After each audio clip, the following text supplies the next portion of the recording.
We are in a multi-decade process of having our freedoms restricted, not just in the area of natural health, but in almost every area of our lives. We're in this multi-decade process where our freedoms are being restricted. And if you lose your freedoms, by definition, you're being enslaved. By definition, you are being enslaved. And I would not be exaggerating if I said to you, it's almost like, imagine the state putting shackles on your arms and shackles on your legs. We are losing freedom. There's no way around it. When I talk to people who haven't heard me lecture, I like to use the seatbelt example. And I like that example for several reasons. The first is many people in this room, like myself, will remember when you didn't have to wear a seatbelt. When I started driving, you didn't have to wear a seatbelt. You could go through a police check stop without your seatbelt on and wave. You wouldn't get punished. But every province in Canada has criminalized a behavior that we were once free to do. Now, I also like this example because most people support seatbelt laws. Most of us support them, and the reason why we support seatbelt laws is we believe it makes us safe. And let's assume it does make us safe. To me, it doesn't matter. I'm just getting you to appreciate, in BC, the slogan is seatbelts save lives. And so we will give up that freedom. We will allow a behavior of ours to be criminalized so that we can be safe. And so I hope you appreciate that safety is the mechanism under which we will agree to give the government freedoms. And it's very easy to understand why. What is more important to us than our safety and our family's safety? I mean, if you're convinced that your family's in danger, you will give up freedom. It's human nature. When we become afraid, we want to get rid of that fear. It's irresistible. And governments throughout history who actually want to take freedom for illegitimate purposes will use safety as the justification. But nobody stands up and says, well, isn't freedom itself something that's precious? Isn't freedom something that we should cherish? Isn't freedom something that we should sacrifice, only in exceptional circumstances? It's a good question to ask. I think it was Benjamin Franklin that has been attributed with the phrase that goes something like, those who will trade their freedom for safety aren't going to have either. I mean, they're not going to have either freedom or safety. And so when we feel afraid as a populace, when we are willing to give up our freedom to be safe, I think we need to keep that in mind and start thinking about safety purposes. Now, I like the seatbelt example also because some people in every lecture, they don't routinely wear their seatbelts. I think they're actually free not to wear their seatbelt. And some people in this room will routinely drive without wearing a seatbelt. But I know it to be true, and correct me if I'm wrong, every single person in this room, myself included, if we're driving up to a police roadblock, we're going to put our seatbelt on. Every single one of us. And we're going to do that because as good little sheep, we don't want to be punished. Like, we don't. And the point is understand that when the state criminalizes our behavior, it works. They don't need full compliance. It's just when they decide to have the police enforce the law, it works because we don't like being punished. We will toe the line. Well, now let's move this freedom discussion into the area of natural health. I want you to start thinking about the personal sovereignty. And when I say personal sovereignty, I'm talking about your right to decide what happens to your body. I mean, every one of us in this room, we're going to die. I didn't recognize any gods here today. We're mortal. We're all going to die. And along the way, we're going to suffer terribly. Some of us are going to have cancer and heart disease, arthritis. Some are going to be in bad accidents. We're going to suffer.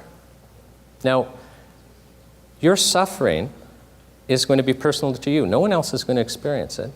Only you are going to have the gift of experiencing your suffering.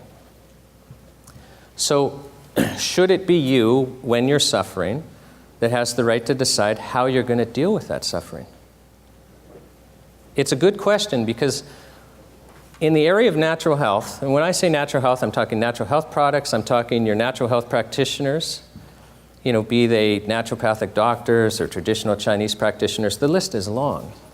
In the area of natural health, although technically our community has been illegal forever, in practical terms, we have been free to access treatments. We've been free to buy natural health products. We've been free to go to natural health practitioners.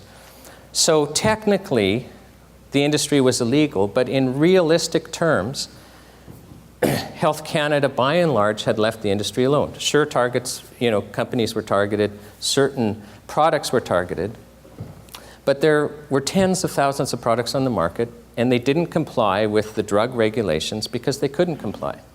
And so we were free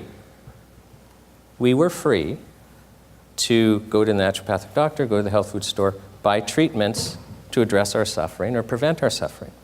But we are now in the middle of this process where the government is imposing a legal structure on us where our behavior is being criminalized. Okay, so do you understand things you were free to do before that you're currently still doing? Your normal behaviors are in the process of being criminalized. We're having these natural health product regulations phased in. They clearly apply to natural health products, so Health Canada isn't going to leave them alone. And they deem all natural health products to be illegal, unsafe, fraudulent. Every single one, every treatment. The starting point is they're deemed to be illegal. And once the transition process is done, only those that have Health Canada approval will remain.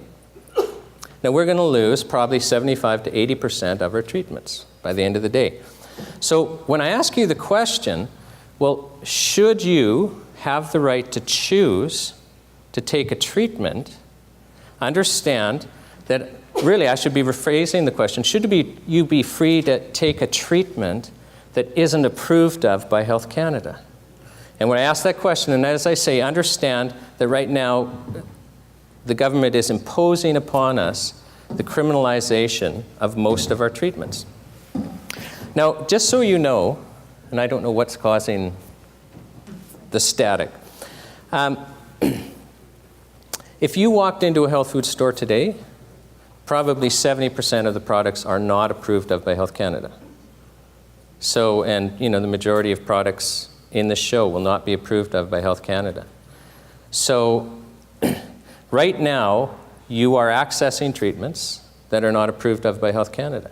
Certainly, 6 years ago when these regulations were imposed, except for multivitamins, for all intensive purposes, every single product in a natural health food store or from a natural health practitioner was not approved of by Health Canada. Should you have been allowed to access those products? Should you today be allowed to access those treatments?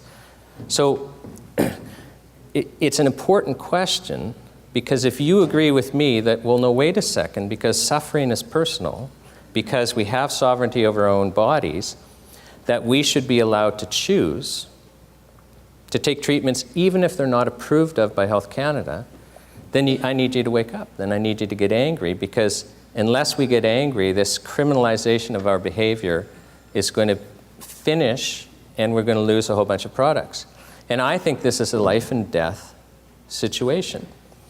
One of my favorite examples is to use Empower Plus, made by True Hope. Some of you will know of the product. I see some nodding, but for those of you who don't, Empower Plus is a vitamin and mineral supplement, but it's made and marketed to treat some very serious mental health conditions, primarily bipolar disorder and major depressive disorder.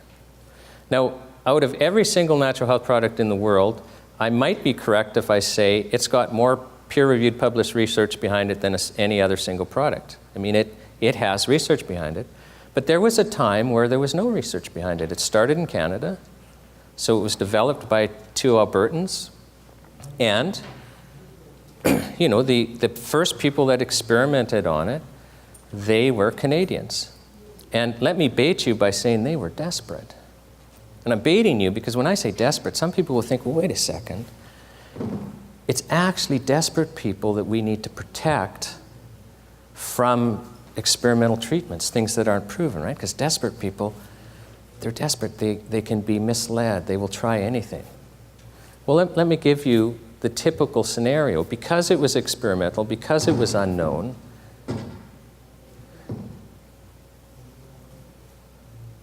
only desperate people were the ones that tended to be attracted to it. And I'll give you a typical scenario.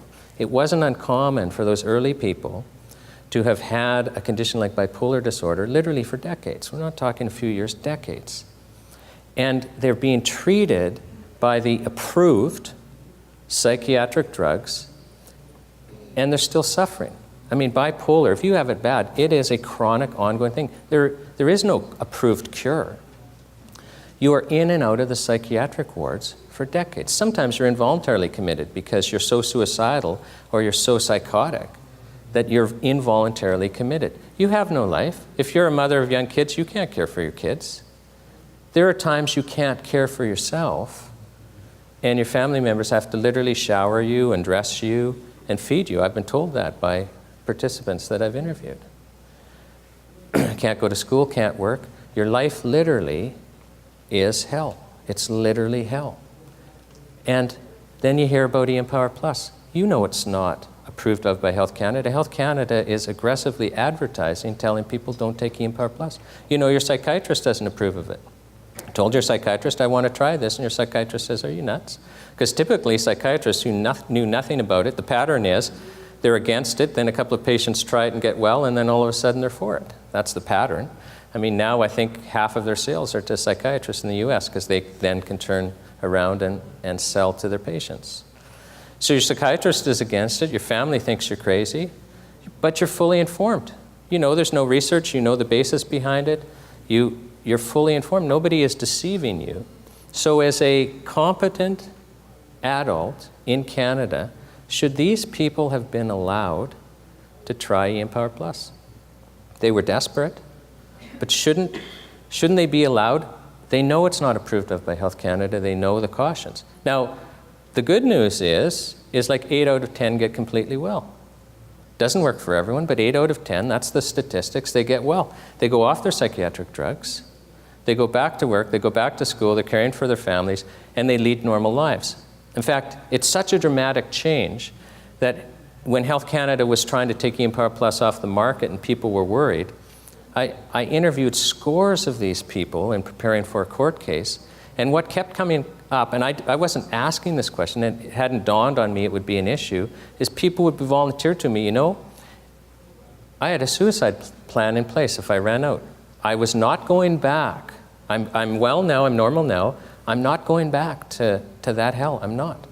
And people would just volunteer this. Like I say, it hadn't dawned on me to ask them that question when I was interviewing them. Can you imagine your life being such a hell that you would kill yourself if you had to go back to that condition? Now, should these people have been allowed to try a treatment that wasn't approved of by Health Canada? Now, let's zoom forward about 12 years to today. I don't know what the statistics are, but there's probably like 10,000 Canadians on eMpower Plus successfully managing serious mental health. Chances are, there's some people in this room, don't identify yourself if you're a participant, who, you know, their life is back and they're on this product. This product is not approved by Health Canada to treat any mental health condition. Should they be allowed to still take it? Should this product be taken away? There'll be deaths, there'll be hospitalizations, but it's not approved of by the government. Now, this is a very important question. Because as I say, we were in a situation where we've been free to access treatments that weren't approved of by the government, and we're going to arrive in the next year or two in a situation where we cannot access treatments that are not approved of by the government. Should we be allowed to do that? And if you think we should, then you're going to have to get angry really fast. Now, why is the government criminalizing our behavior? Well, I mean, it's almost a rhetorical question because I've told you we give up our safety, or our freedom for safety, right? So the government is telling us we have to give up the freedom we've been enjoying to access treatments that aren't approved for our safety. Okay, that's what we're being told. And in my opinion, that is a lie. In fact, I'll go further and say it's an Orwellian lie. And when I say Orwellian, I'm referring to, you know, George Orwell, 1984. For those of you who read the book, the ministry, the government ministry that would spin lies and propaganda was called the Ministry of Truth. So you see, it was called the opposite of what it was. It was a real newspeak, to use his term. And Well, Health Canada telling us that we actually need to criminalize our access to treatments that we rely on, in my word, is newspeak. It's Orwellian. It's the exact opposite. Now, first of all, if you were to ask your MP or ask Health Canada, can you show me a single risk analysis done that would show us that we should be losing access to natural health products? The Government of Canada, Health Canada, has not done a single risk analysis to say, oh, there's a risk to these products and we need to criminalize them. Does that surprise you? I mean, isn't it interesting? Here we are, we're going to lose 75 to 80% of products we're relying on for our health. We're being told it's for our safety, and the government actually has not done a study to show whether it's necessary, to show whether there's a risk. Now, they probably haven't done that because they know there's not a single documented death in Canada caused by a natural health product. We can go back to Confederation. Let's go 143 years to 1867. Not a single documented death caused by a natural health product. Do you know they document deaths every year in Canada caused by drinking too much bottled water? Long-distance runners, they think, oh, I got to stay hydrated. They drink too much at a time their body's under stress and they actually die. And we document these deaths every year. It really troubles some doctors because you can't die from dehydration if you're running. You just get sick and you have to stop. Every year we document Canadians dying from peanut allergies and other nut allergies. Like peanut butter actually kills people every year. Shellfish, it kills people every single year. So here we are, we've got treatments that we've been free to access that have never killed a single one of us in our entire history, and yet we're criminalizing that behavior when our behavior is safer than bottled water, it's safer than peanuts, it's safer than shellfish. Do you see the lie? But what makes it really an Orwellian lie, what makes this a Ministry of Truth situation, is that the real danger is removing these treatments. Now think about this. The Government of Canada, Health Canada knows that once this criminalization of our behavior is done, we will have lost 75 to 80% of treatments that Canadians rely on. Now, we're talking like 30, 40,000 treatments are going to be gone. And we're talking like tens of millions of Canadians that are taking them. Do you mean to tell me you can take treatments away from tens of millions of Canadians that they're relying on for their health, sometimes for serious health conditions, and there's not going to be a bad health consequence to that? Like, doesn't this just seem absolutely insane to you? I mean, just for the health consequences, let's go back to eMpower Plus, because it's the example I was using earlier. Health Canada was telling True Hope, you take this product off the market because it doesn't have government approval. And True Hope said, are you mad? If we take this product away, we're successfully managing people with serious mental illness. They're free. They're normal again. If we take this away, some of them are going to commit suicide. Some are going to be hospitalized, and most will become disabled. They will have to quit work. They won't be able to care for themselves. They'll have to go back onto your approved treatments. They told Health Canada, in fact, in June 17, 2002, True Hope went so far as to write a letter, quite a long letter, explaining this again to Health Canada, and they attached 200 other letters to this letter, and they were mainly from participants, people like you, outlined to Health Canada, here's how I was before, I'm free now, my life depends on this. Some of the letters were from psychiatrists and doctors saying, look, here's what we've experienced with this patient or that patient, don't take it away. So Health Canada knew that taking it away was going to be dangerous, and in May of 2003 seized a shipment coming across the border to 21 individuals and started telling customs to turn shipments away. The Achilles heel for True Hope was, although it's a Canadian company, it's manufactured in the state and it comes across the border. So the border was where Health Canada could take this product away. There were deaths. I believe there were deaths. And I believe that for several reasons. First of all, in the criminal trial, we had Dr. Charles Popper, who's probably the world expert in treating bipolar disorder, explain to a court under oath that if you took eMpower Plus away, there'd be deaths. People would commit suicide. And he's got a number of patients on this, teaches at Harvard University in Boston. He said there'd be deaths, there'd be suicides, there'd be hospitalizations. So the experts say, well, this would be crazy. When Health Canada was taking eMpower Plus away, Tony Stefan of True Hope has said under oath that several hundred people just dropped off the program and they never resurfaced. And he estimated there'd be about 50 deaths. Ron Lachonesse of the Canadian Mental Health Association, he ran their Alberta branch. Now, for those of you who don't know him, because in Alberta he's known, he's a heavy hitter, he used to run all of the province of Alberta's mental health programs. This person has been in mental health his whole life. He's an expert. He was running the Alberta branch of the Canadian Mental Health Association, and when Health Canada was stopping access to Empower Plus, he personally told the Minister of Health, there's going to be suicides. Like, stop, are you crazy? And he told the press this. Then after he told the Minister of Health, and he's also told the court under oath, that he got a call from 2 families telling them about their kids of theirs who had committed suicide because they couldn't access Empower Plus. He personally told the Minister of Health that. He held press conferences. Publicly blaming Health Canada for these deaths. And I don't believe a man like Ron Lachonesse would do that unless it happened. He said he went to one of the funerals. So I actually believe that there have been deaths caused by Health Canada temporarily restricting a single natural health product for a little less than a year. Now, I could give you stories of other products. I believe if Strauss heart drops were removed, there'd be deaths. The list could be long. You could give me products that people rely on for serious health conditions. And my point is the government of Canada, Health Canada, knows that by criminalizing these treatments, they're going to be removed. And we're pretending there's no health consequence. And to me, that's just, we're getting newspeak. We're getting George Orwell saying this is for your safety. It's actually exactly backwards, that the danger is removing the products. So we need to completely rethink this from a safety perspective. Now, we're going to switch mics. I'm just going to add another one. Leave that one there. Okay. Put that in here. Okay, there you go. Okay. Just for backup purposes, just keep that. Sorry. Okay. Sorry.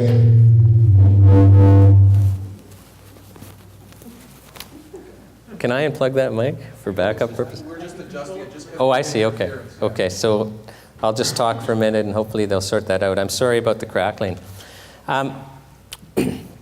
You also need to appreciate that when Health Canada criminalizes a treatment, so in their mind, this is now an illegal treatment, it needs to be criminalized, that their focus is to remove the product at all costs, and they don't take the health consequences into account. I mean, I've given you this e-Empower Plus example, but let me share with you some of the things that Health Canada said under oath at the True Hope trial. So they were trying to convict True Hope of selling without a drug identification number, and to do that, they had to put some of the inspectors who were on this, some of the inspectors who were actually turning these shipments away, they had to put them on the witness stand, and I get to cross-examine them. So the first one's up on the stand, and she's telling us, okay, I actually knew Ron Lachonesse was publicly blaming Health Canada for suicides. I know that. So she's agreeing on the stand, and she says, you know what? I continued to stop shipments. So can you imagine, you're an inspector, a third party, no connection with True Hope, a respected third-party organization is blaming suicides on what you're doing, turning shipments away at the border, and she tells us under oath she continued to stop shipments. She didn't take any steps because she didn't believe, and these are her words, the news of suicides was relevant to the investigation. Now, I need this word relevant to be burned into your consciousness because I'm going to come back to it. But can you imagine, you're a Health Canada inspector, you're turning product away at the border, you're hearing from a credible third party that your actions are causing suicides, and you don't do anything. You continue to turn product away because the news of suicides was not relevant. Now, I cross-examined this inspector further. There was this telephone conference call with some Health Canada people, including this inspector, and some people from True Hope.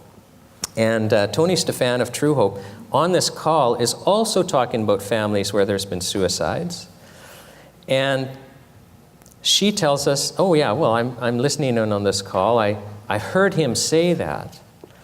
But there was no response by Health Canada to look into these allegations of suicide. She said, look, my role was to gather evidence. This is a lady who's turning this product away. And she tells the court there was no evidentiary value into looking into allegations of suicide, which is the same thing as saying it's not relevant. The next inspector takes the stand. I'm cross-examining him about this letter that was sent. Remember I told you there was this letter with 200 letters attached to it, people literally pleading for their lives, literally. And he says, well, I kind of perused it. I mean, it's in his file.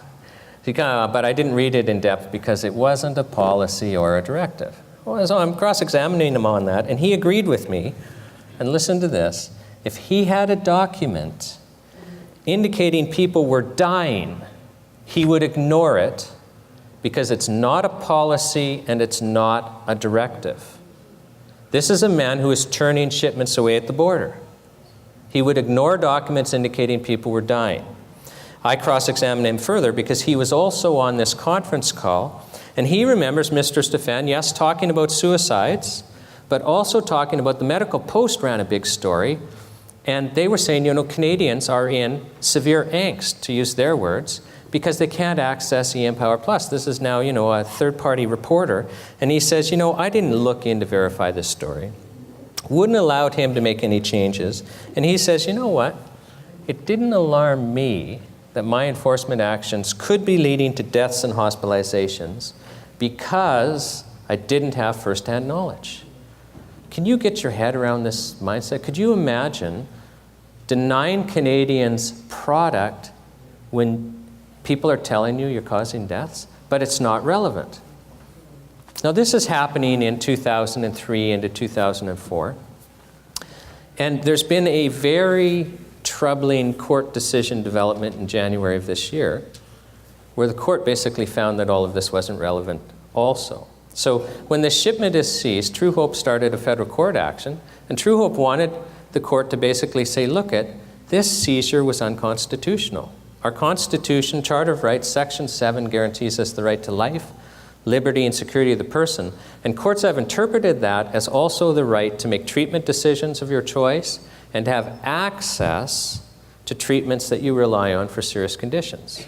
And the court has also said before the state can take these things away, you have to have an opportunity to be heard. And so we were asking the court to say, well, these seizures were unconstitutional, and asking the court to find this seizure power to also be unconstitutional. Because the seizure power in the Food and Drug Act, a Health Canada inspector can seize if they believe that an offense has taken place. It could be a labeling violation. In this, it could be no Health Canada approval. They can seize. They don't have to report it to a court, nothing. They can seize and hang on to it.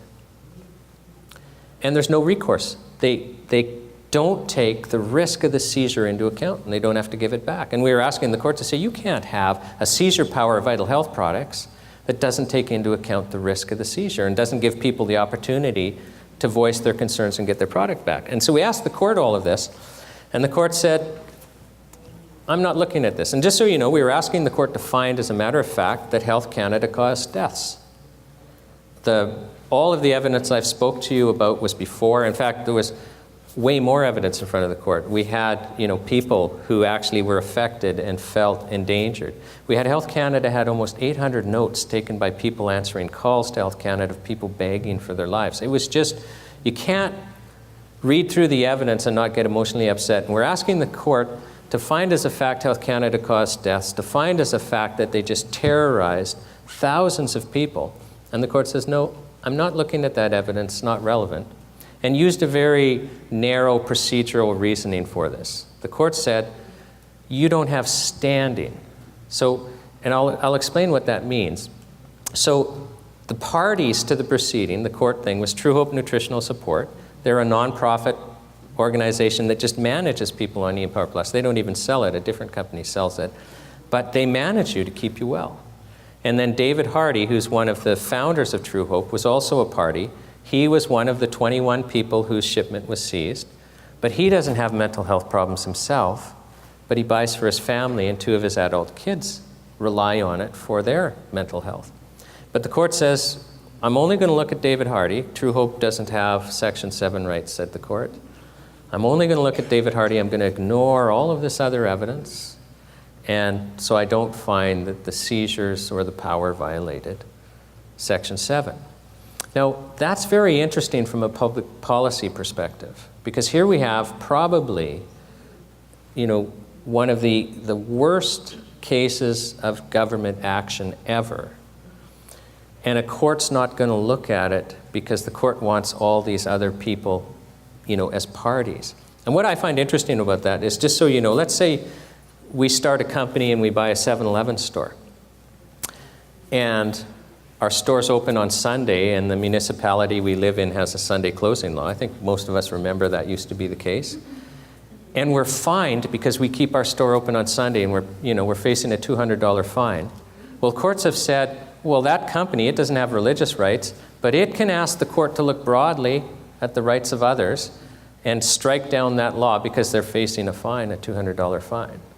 But here we have a court, where I believe Health Canada killed people, who will not look at all of this broad evidence, brought by a company, a non-profit company that has a fiduciary duty to protect the people whose product was seized, and a father who has 2 children that rely on the product. They can't. And I just bring it up because it's fascinating from a public policy perspective that the court would refuse to basically look at what happened. And it also is interesting that, because it basically means that nothing is ever going to happen to the Health Canada inspectors or their supervisors that were doing this.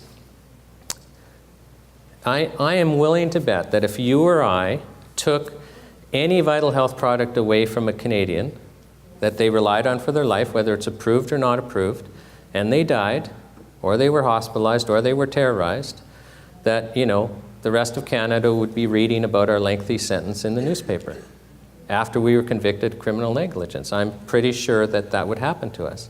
And I find it very interesting that if you're a Health Canada inspector or their managers who know exactly what's going on, and you do this in an official capacity, that you're absolutely immune. I've personally written to the Minister of Health. They charged True Hope criminally. Do you know the court said they're not guilty?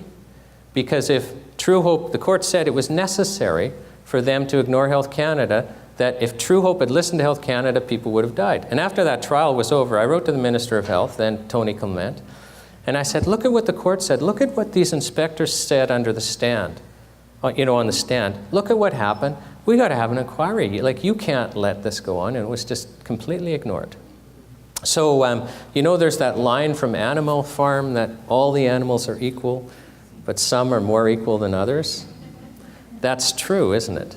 So it's very fascinating. Now, you cannot expect that the courts are going to save you if Health Canada is taking something away that you rely on. Okay, so point number 1, you can't rely on the courts. And it's not that the courts won't help you, but it's just they won't always help you. And if we're going to actually stop this criminalization, we're going to have to do something. Point number 2 is the only way we're going to get ourselves into a situation where there's some sanity, where things like our health consequences are taken into account, where we're free to access treatments without government approval, is if we get mad and start fighting against this. Now, I want to switch to a different area and talk about Bill C-6, the Consumer Product Safety Act. Some of you are nodding your heads, you kind of know what this is. Bill C-6 does not apply to natural health products. There's been a bunch of misinformation out there saying, if Bill C-6 is passed, Health Canada will have all these powers to attack natural health products. That's actually not correct. Bill C-6, this Consumer Protection Act, does not give Health Canada inspectors to seize natural health products. But it is such an assault on our freedoms that you need to be upset about it and you need to do something about it. So let me tell you some of the things that this act does. And the first thing that the act does is it abolishes the rule of law. Now, when I say that, as a lawyer, some people, they don't have a clue what I'm talking about. Well, what the rule of law is that before the state can imprison or kill you, or before the state can take your property, they have to go through the court system. So imagine you're over here, you and your property are over there, the government's over there, and there's this big wall between you and the government, and there's a door in the wall. The wall and the door is the court system. And before the government can, kill you or imprison you or take your property, they have to go through the courts. And the courts are only going to open that door according to the laws. That's the rule of law. Now, why is this important? Let's go back in time. Imagine, primitive times when, if the ruler wanted you imprisoned, the soldiers just came out of the castle and grabbed you and they dragged you into the castle. And when you were thrown in the dungeon, you couldn't talk to a lawyer and ask, for the court to reconsider your case. There was no rule of law. And if the ruler wanted your property, the soldiers just came and took it, and hopefully you didn't get killed in the process. And after a while, citizens, they'd kind of get together and, hey, Fred, is this working for you? Well, no, John, this isn't working for me. And we laugh about it, but, a lot of blood through history has been shed. A lot of blood has been shed to establish the rule of law. In fact, if we lose the rule of law, by definition, we're in tyranny. Because tyranny is where the state can make decisions about you or your property without any review. It's arbitrary. If a Health Canada inspector can walk in and seize your property without any review, without any court's supervision, you have no property rights. But under Bill C-6, so as I say, it doesn't apply to natural health products, but it applies to consumer products. So a Health Canada inspector could seize your consumer products, could walk into a factory, seize the factory, the bank accounts, could seize stores, could seize distributors. It covers media outlets. And the media supports this bill, but I bet CTV, if one of their studios was seized, might have a different opinion of it. It allows inspectors to literally seize. Doesn't have to be a safety risk. It's a very broad area of discretion, and never report that to a court. They don't need court pre-approval, never have to report to a court, ever. And in some cases, they can destroy the property without court supervision. And in some cases, they can keep it. But it has this kind of new, modern, Orwellian twist. Because in old times, when the soldiers came and took your property and left, they didn't bill you for their time. But under Bill C-6, when Health Canada inspector decides to seize your property and move it to a different location and store it, they can send you a bill for their moving and storage costs. So, this is a brave new modern world, isn't it? So we are evolving. We are evolving and trying new things as a society, and that's good. Now, Health Canada, also under this bill, Bill C-6 abolishes the right of trespass. Now, why is this important? Because actually, a lot of people don't think about trespass or private enjoyment of property. So I need to actually fill you in that because we're Canadians and we have, inherited the British, common law system, trespass is actually one of the most fundamental protections we have, which basically just means nobody can come onto our property without our permission. And if you tell them to leave, they have to leave. And it's not just private citizens. The whole purpose of it is it applies to the state. Because if the state can come onto your property at any time and you have no say, then you have no private property, do you? So right now, today in Canada, if the police are on your property, they can be investigating a terrorist plot next door or in your shed, involving something really dangerous. Well, if they don't have a warrant and you tell them to leave, they've got to leave. And if they don't leave, they can be charged with criminal trespass. And you can sue them civilly, and it's the only tort I'm aware of. You don't have to prove you're damaged because courts so value and understand the importance of protecting our right against trespass that they just assume you are damaged and order an award. Now, under Bill C-6, Health Canada inspectors are exempt from the law of trespass. Now, this is going to change the way we have barbecues. Because now when you're in the backyard and you're having a barbecue and you got, a cooler there with beers in it, you got to have a couple extra ones in case there's some Health Canada inspectors in your yard. Because if you tell them to leave, they don't have to go. And, we're Canadians, we're polite, so I'm just thinking, we need to change our behavior. They don't have to leave. You can call the police if they're on your property. They can be investigating your neighbor. They don't have to be investigating you. And the police can't do anything. They're exempt. Now, are consumer products all of a sudden so dangerous in Canada that we have to sacrifice the law of trespass, our private enjoyment of property? I mean, we won't put up with it for serious crimes. Are consumer products all of a sudden so dangerous that we have to abolish the rule of law? It's a fundamental question, isn't it? Because if we allow basically complete arbitrariness in the area of consumer products, then what's next? Where does it end? So now what's interesting about Bill C-6 is it passed with the support of every single party in the House of Commons. Passed with the support of every single party. Somebody told me, I didn't verify, that it was passed unanimously, like without even a single vote against it. Which, isn't that interesting? So here, and I could be wrong on that. Somebody said that I did not verify, but it definitely had support of all parties. How can it be that in Canada, in 2009 it was, that a bill that fundamentally redefines our legal relationship with the state can pass with the support of every single party? How can it be? Like, what is going on? And then it gets into the Senate, and that's when the Liberals in the Senate actually read the thing.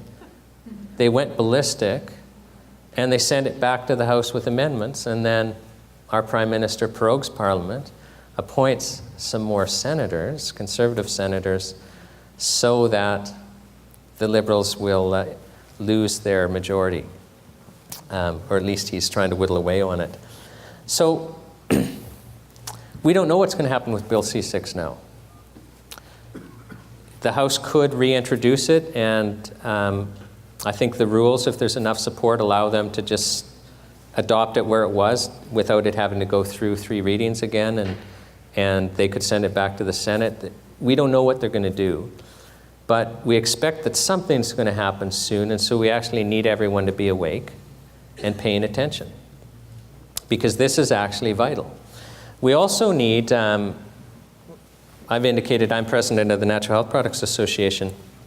We also need people to support our plan, because the industry has been asleep.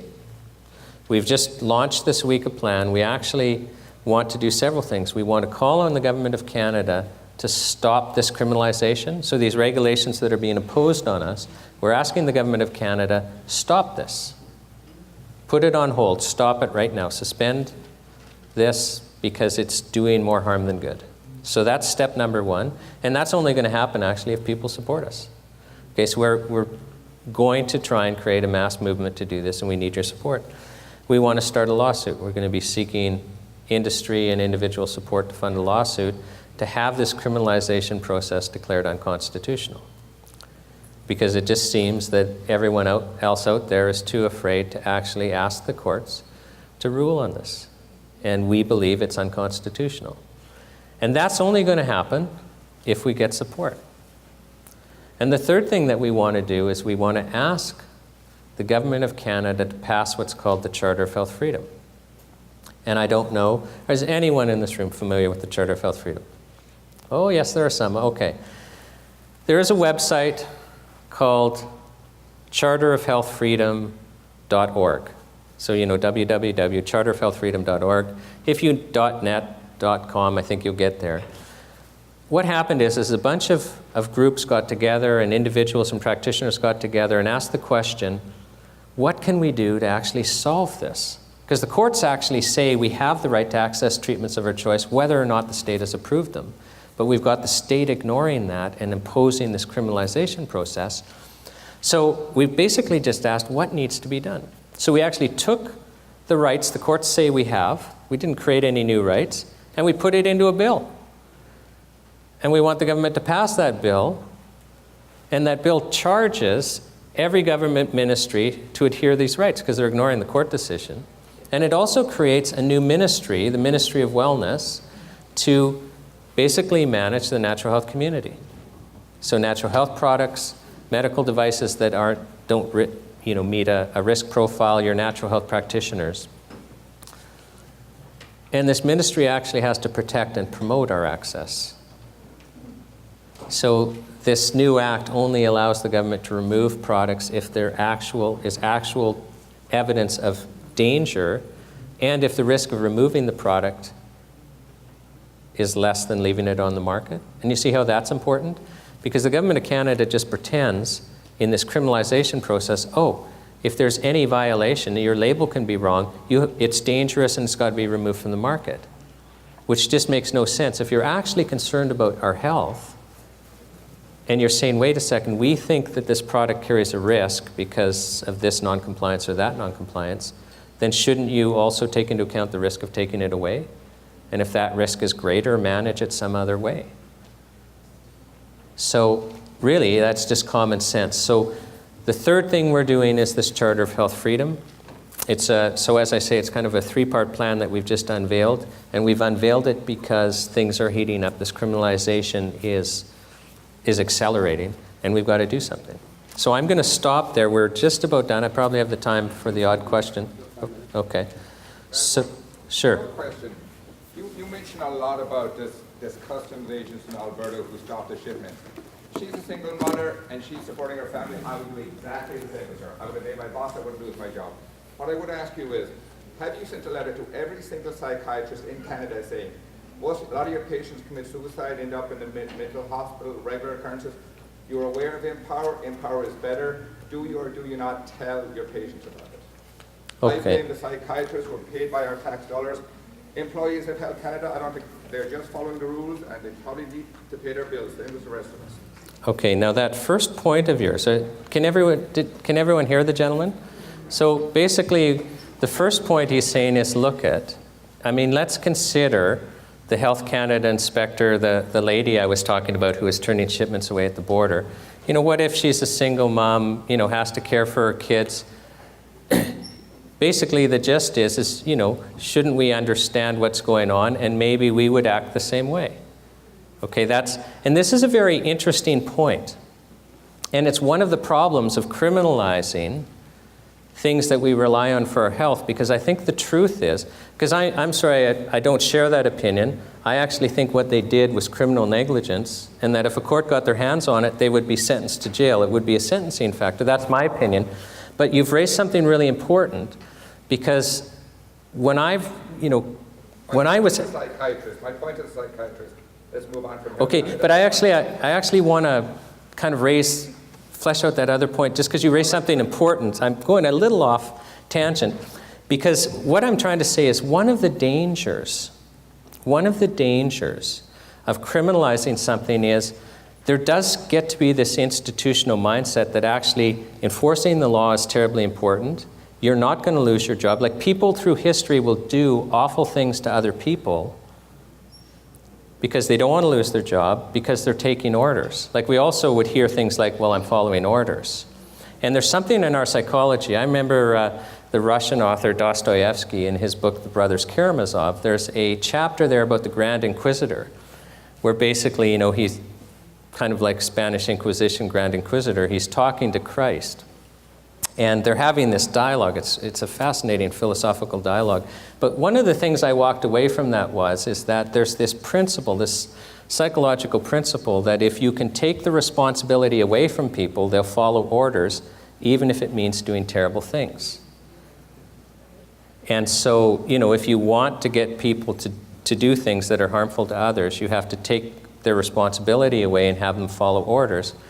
And this actually works. And that's one of the reasons why in the area of health, this criminalization of treatments can be very dangerous, because unless you're charging the inspectors to also be taking into account the health risk of taking the product away, they won't. Like, it's actually got to be mandated into law, which is why it's in this Charter of Health Freedom. And then also the problem is these inspectors aren't trained to make these medical decisions. I really do believe that for safety reasons, we need to go back where we have the right to access treatments that aren't approved, as long as we're fully informed. So we know how much or how little research there is. So we're fully informed. As long as the product's safe, I think we should be allowed to take it. Now, his second question was, have I written to every psychiatrist in Canada saying, do you have your patients on the Empower Plus? And no, I haven't. That's the short answer. And it's kind of an interesting question, because here we do have a product where there's a lot of peer-reviewed research. Some psychiatrists, my understanding, I've been told there's some psychiatrists now, they'll only use the Empower Plus. But I also, my understanding is that psychiatrists that aren't familiar with it have two challenges. First of all, they're not trained that you could treat serious mental illness with this idea of vitamins and minerals. And so it sounds like snake oil to them. There's also a real practical problem, because what True Hope has found is let's say you have bipolar disorder and you're not on any drugs. You can just take it and you're either going to get well or not get well. But if you're on some of these psychiatric drugs, what they learned is you'll start to get well for a couple of weeks, and they actually chart you. They won't sell it to you unless you're reporting your symptoms to them so that they can track you. And so let's say we have a chart up here, and up here you're really bad. They start tracking you, you start Empower Plus, you improve, and then it's almost like there's a U in the second and third week, you start getting bad again. Well, what True Hope believes is happening is the vitamins and minerals are returning your brain chemistry back to normal, and now you're having an adverse reaction to the psychiatric drugs. And their experience is actually the psychiatric drugs, both the bad side effects, but also their therapeutic positive effects, they both get amplified. And so the thing to do at that point is actually they start reducing the psychiatric drugs and weaning you off, and they become experts in withdrawal symptoms and all of that. And so there's kind of this dance of introducing the Empower Plus, and they won't allow a psychiatrist to manage a patient unless they're trained, because the psychiatrist, as soon as the symptoms start getting worse again, they're trained, increased dose. And it's the exact opposite thing. So actually the problem is a whole bunch of training has to happen first, so you can't just tell psychiatrists start managing patients. And my understanding right now, they have, I think it is 4 full-time staff that all they do is teach doctors and psychiatrists. So it's going to be a slower transition, but that was a really good question. Okay, and we're out of time. So do you have a booth upstairs? We have a booth, a Natural Health Product Association. We're sharing a booth with the HerbWorks. Do you know the number? 212. Booth 212. So please come and talk to us more. Julia, do you want to stand up? Julia's part of it. She doesn't anyway. She'll be at the booth, and we'll answer all your questions. Thank you very much.